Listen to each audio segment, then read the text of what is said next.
ನಮಸ್ತೆ ಸ್ನೇಹಿತರೆ, ಆರೋಗ್ಯದ ಅಡುಗೆಗೆ ನಿಮ್ಮೆಲ್ಲರಿಗೂ ಸ್ವಾಗತ. ಬನ್ನಿ ಇವತ್ತು ನಾಲಿಗೆಗೆ ರುಚಿ ಕೊಡುವಂಥ ಒಂದು ಒಳ್ಳೆ ಪೆಪ್ಪರ್ ಚಿಕನ್ ಫ್ರೈ ಮಾಡೋದು ಹೇಗೆ ಅಂತ ಹೇಳ್ಕೊಡ್ತೀನಿ.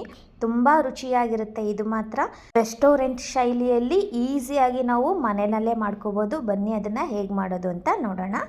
ಮೊದಲಿಗೆ ಒಂದು ಕುಟ್ಟಾಣಿಗೆ ನಾನು 1 ಟೀ ಚಮಚದಷ್ಟು ಕಾಳು ಮೆಣಸನ್ನು ಹಾಕ್ಕೊಂಡಿದ್ದೀನಿ, 2 ಲವಂಗ, ಸ್ವಲ್ಪನೇ ಚಕ್ಕೆನ ಹಾಕ್ಕೊಂಡಿದ್ದೀನಿ, 1 ಚಿಟಿಕೆಯಷ್ಟು ಜೀರಿಗೆನ ಹಾಕ್ಕೊಂಡು ಇದನ್ನು ಕುಟ್ಟಿ ಪುಡಿ ಮಾಡ್ಕೋಬೇಕು.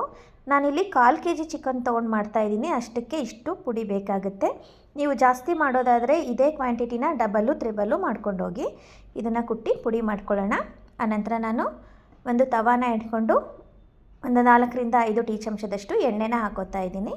ಎಣ್ಣೆ ಕಾದ್ಮೇಲೆ ಹಸಿಮೆಣಸಿನ್ಕಾಯಿನ ಹಾಕೋತಾ ಇದ್ದೀನಿ. 2 ಹಸಿಮೆಣಸಿನ್ಕಾಯಿನ ಉದ್ದುದ್ದ ಸೀಳಿಟ್ಕೊಂಡಿದ್ದೀನಿ, ಹಾಕಿ ಚೆನ್ನಾಗಿ ಫ್ರೈ ಮಾಡ್ಕೋಬೇಕು. 4 ರಿಂದ 5 ಜವಾರಿ ಬೆಳ್ಳುಳ್ಳಿನ ಚೆನ್ನಾಗಿ ಜಜ್ಜಿಬಿಟ್ಟು ಹಾಕ್ತಾಯಿದ್ದೀನಿ. ಜವಾರಿ ಬೆಳ್ಳುಳ್ಳಿ ಇಲ್ಲ ಅಂದರೆ ಅರ್ಧ ಫಾರ್ಮ್ ಬೆಳ್ಳುಳ್ಳಿನ ಜಜ್ಜಿಬಿಟ್ಟು ಹಾಕಿ, ಬೆಳ್ಳುಳ್ಳಿ ಕೂಡ ಚೆನ್ನಾಗಿ ಫ್ರೈ ಆಗಬೇಕು, ಕೆಂಪಗಾಗೋ ತನಕ ಫ್ರೈ ಮಾಡಬೇಕು. ಆನಂತರ ಇದಕ್ಕೆ ಅರ್ಧ ಟೀ ಚಮಚದಷ್ಟು ಅರಿಶಿನ ಹಾಕೋತಾ ಇದ್ದೀನಿ. ಅರಿಶಿನ ಹಾಕ್ಕೊಂಡು ಚೆನ್ನಾಗಿ ಕಲಿಸ್ಕೊಳ್ಳಿ ಈ ಥರ. ಅನಂತರ ನಾವು ಪುಡಿ ಮಾಡಿಟ್ಟಿದ್ವಲ್ಲ ಅಷ್ಟು ಪುಡಿಯನ್ನು ನಾನು ಈಗ ಹಾಕೋತಾ ಇದ್ದೀನಿ. ಇದನ್ನೆಲ್ಲ ಫ್ರೈ ಮಾಡುವಾಗ ಸ್ವಲ್ಪ ಸಣ್ಣ ಉರಿ ಇಟ್ಕೊಳ್ಳಿ. ಫ್ರೈ ಆಗಿದೆ ನೋಡಿ ಪುಡಿಯೆಲ್ಲ. ಇವಾಗ ನಾನು ಒಂದು 1/4 kg ಚಿಕನನ್ನು ಸ್ವಚ್ಛವಾಗಿ ತೊಳೆದಿಟ್ಕೊಂಡಿದ್ದೀನಿ, ಅದನ್ನು ಹಾಕೋತಾ ಇದ್ದೀನಿ. ಹಾಕ್ಕೊಂಡು ಸಣ್ಣ ಉರಿ ಇಟ್ಕೊಂಡು ಚೆನ್ನಾಗಿ ಮಿಕ್ಸ್ ಮಾಡಬೇಕು. ಪೂರ್ತಿ ಎಲ್ಲ ಕಡೆ ಉಪ್ಪು ಖಾರ ಎಲ್ಲ ತಗಲೋ ಥರ ಪೂರ್ತಿಯಾಗಿ ಮಿಕ್ಸ್ ಮಾಡ್ಕೋಬೇಕು ನೋಡಿ ಈ ಥರ. ಇದಕ್ಕೆ ನೀರು ಹಾಕಬಾರ್ದು, ನೀರು ಹಾಕಿದ್ರೆ ಟೇಸ್ಟೇ ಚೇಂಜ್ ಆಗಿಬಿಡುತ್ತೆ.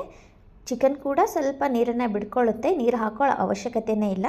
ಸಣ್ಣ ಉರಿನಲ್ಲಿ ಇದೇ ಥರ 2 ನಿಮಿಷಗಳ ಕಾಲ ಚೆನ್ನಾಗಿ ಫ್ರೈ ಮಾಡಿ ನೋಡಿ.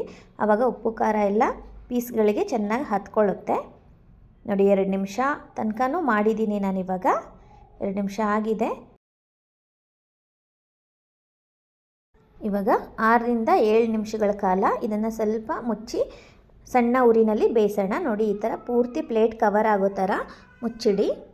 ಸಣ್ಣ ಉರಿನಲ್ಲಿ ಚಿಕನ್ ಚೆನ್ನಾಗಿ ಬೇಯ್ಕೊಳ್ಳುತ್ತೆ. ಉರಿ ಜಾಸ್ತಿ ಇಟ್ಟರೆ ಮಸಾಲೆ ಎಲ್ಲ ಹೊತ್ತಿ ಹೋಗುತ್ತೆ. ಉರಿ ಸಣ್ಣನೇ ಇಟ್ಕೋಬೇಕು. 5-6 ನಿಮಿಷ ಆಗಿದೆ. ಇವಾಗ ಪ್ಲೇಟ್ ತೆಗಿತಾ ಇದ್ದೀನಿ ನೋಡಿ. ಚಿಕನ್ ಕೂಡ ಮುಕ್ಕಾಲು ಭಾಗದಷ್ಟು ಬೆಂದಿದೆ. ಇವಾಗ ಇದನ್ನೆಲ್ಲ ಚೆನ್ನಾಗಿ ತಿರುಗಿಸಿ ಹಾಕ್ಕೊಳ್ಳಿ. ಇನ್ನೂ 1-2 ನಿಮಿಷಗಳ ಕಾಲ ಬೇಯಬೇಕು ಇದು. ಇನ್ನೂ 2 ನಿಮಿಷಗಳ ಕಾಲ ಪ್ಲೇಟನ್ನು ಮುಚ್ಚಿ ಸಣ್ಣ ಉರಿನಲ್ಲಿ ಬೇಯಿಸ್ಕೊಳ್ಳೋಣ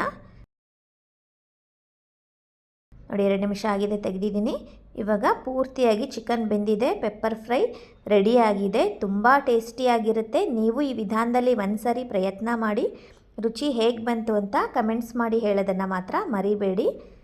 ಇದೇ ಥರದ ಆರೋಗ್ಯದ ಅಡುಗೆಗಳಿಗಾಗಿ ನನ್ನ ಚಾನಲನ್ನು ಸಬ್ಸ್ಕ್ರೈಬ್ ಮಾಡಿ. ಮತ್ತೆ ಇನ್ನೊಂದು ಆರೋಗ್ಯದ ಅಡುಗೆಯೊಂದಿಗೆ ನಿಮ್ಮನ್ನೆಲ್ಲ ಭೇಟಿಯಾಗ್ತೀನಿ. ಅಲ್ಲಿವರೆಗೂ ನಮಸ್ಕಾರ. ಈ ವಿಡಿಯೋ ನೋಡಿದ್ದಕ್ಕಾಗಿ ನಿಮ್ಮೆಲ್ಲರಿಗೂ ಧನ್ಯವಾದಗಳು.